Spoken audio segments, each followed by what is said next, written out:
What are the different types of anarchism?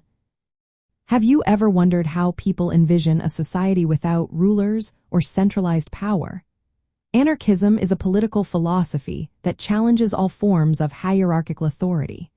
It seeks to create a world organized without coercive institutions. From an anthropological standpoint, anarchism represents various social and political practices that question traditional governance. Anarchism can be broadly divided into two main categories: social anarchism and individualist anarchism. Social anarchism emphasizes cooperative social organization and communal living. One prominent subtype is anarcho-communism.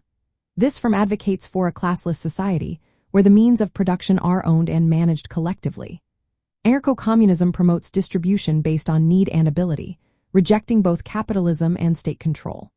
Historical examples, like the Spanish Revolution in Catalonia, showcase how workers self-managed production and governance. Another subtype is anarcho-syndicalism.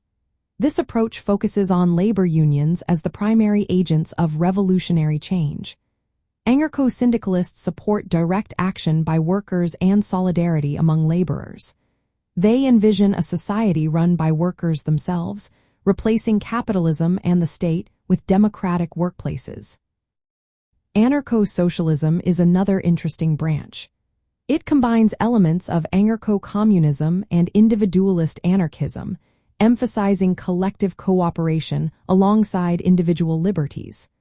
While less common, it highlights the balance between group success and personal freedom. On the other hand, individualist anarchism prioritizes personal autonomy and the will of the individual. It critiques not just the state but also social organizations that might limit individual freedom. This perspective rejects imposed duties to obey laws, viewing them as constraints on self-development. Influenced by thinkers like Max Stirner and Henry David Thoreau, individualist anarchism attracts diverse followers, including artists and those engaged in reclaiming personal identity. Another notable form is anarcho-capitalism.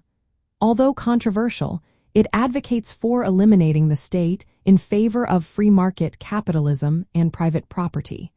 This variant emphasizes individual liberty and voluntary transactions. Collectivist anarchism is another type that focuses on collective ownership of production while allowing for individual remuneration based on work contributed. From an anthropological viewpoint, these types of anarchism reflected different ways societies imagine organizing themselves without hierarchical structures. They illustrate varying cultural values placed on community versus individual autonomy. Anarchist practices often involve direct action, mutual aid, and self-management. These can be observed in both historical and contemporary social movements that challenge authority and advocate for alternative social orders.